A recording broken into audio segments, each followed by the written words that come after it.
તારીખ 17 તારીખના જે બનાવ બન્યો છે તમારી છોકરી દ્વારા દીકરી દ્વારા નાનકડી બાળકી છે એના વિશે તમે શું કહેવા માંગો છો અને શું તંત્ર પાસે અને પોલીસ સ્ટેશન પાસે અને પીઆઈ સાહેબ સાથે તમારી શું માંગણી છે?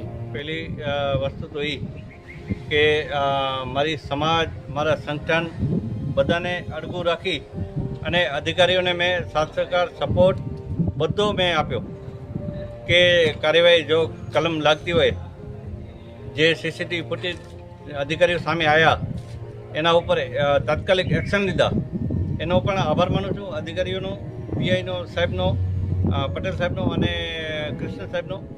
પરંતુ એ બધું જાણવા છતાં મારી દીકરી ન્યાયથી અડગી છે. મારી દીકરીને જો ન્યાય મળવું જોઈએ ને એ 65-70 વર્ષનો ડગો છે ને એ હજી પકડથી દૂર છે. તો પોલીસના હાથ હજી ટૂંકા છે હું એમ સમજુ છું. અને કાં તો પીએસઆઈ સાહેબને પણ હું કહું છું કે તમારામાં કાંઈક ખોટ છે. આજે અમે દયાપર આવ્યા છીએ અને દયાપર પોલીસ સ્ટેશનમાં મુલાકાત લીધી છે અને પરિવાર સાથે પણ મુલાકાત લીધી છે. આપ સૌ જાણો છો કે ઘટના બની હતી દયાપરમાં. એક 60 વર્ષના નરાધમ ઢગાએ એક બિચારી નાનકડી દીકરી ઉપર જેવી રીતના શારીરિક હડપલા કર્યા છે તો ખરેખર નિંદનીય ઘટના છે, શરમજનક ઘટના છે.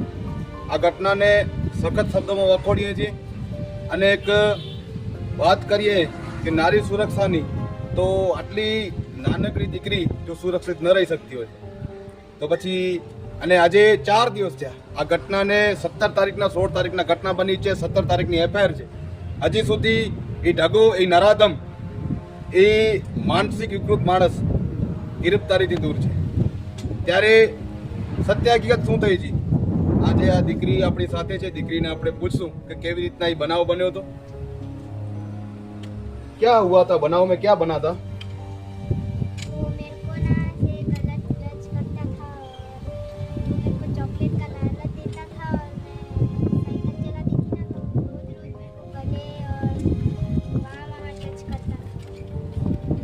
બિલકુલ તમે સાંભળ્યું કે જેવી રીતના જે દીકરી છે એ ત્યાં સાયકલ ચલાવે છે એનું પાન કોર્નર છે ત્યાં એ નરાધમનું, અને દીકરીને એ ચોકલેટ આપવાના બહાને ત્યાં બોલાવી અને શારીરિક હડપલા કરતો હતો. તે તમામ સીસીટીવી ફૂટેજ પણ પોલીસ સમક્ષ હાજર છે. પણ જ્યારથી એફઆઈઆર થઈ છે ત્યારથી એ નરાધમ એ ઢગો 60 વર્ષનો જેમણે આ દીકરી ઉપર કુકર્મ કર્યું છે એ ગિરફતારીથી દૂર છે. અમારી માંગણી છે, આજે અમે એમના પરિવાર સાથે મુલાકાત કરી છે અને પોલીસ સ્ટેશનમાં પણ આવ્યા છીએ. સાહેબને પૂછશું કે સાહેબ હજી કેટલો સમય તમને લાગશે? એ નરાધમ કેમ છૂટ બારે ફરી રહ્યો છે? કારણ કે આવા લોકો, માનસિક વિકૃત લોકો જો પોલીસના સકંજામાં નહીં આવે તો બીજી કોઈ દીકરી પણ એનો શિકાર બની શકે છે. તેના માટે આપણે અમારી માંગણી છે કે જલ્દીથી જલ્દી આવા નરાધમની ગિરફતારી થાય અને આકરામાં આકરી સજા થાય. જોઈએ છે સાહેબ કેટલો સમય આપે છે, નહીં તો એસપી કચેરી સમક્ષ આ પરિવાર સાથે ભીમ આર્મી ત્યાં ઉગ્ર આંદોલન કરશે. તેની તમામ જવાબદારી છે એ વહીવટી તંત્રની રહેશે.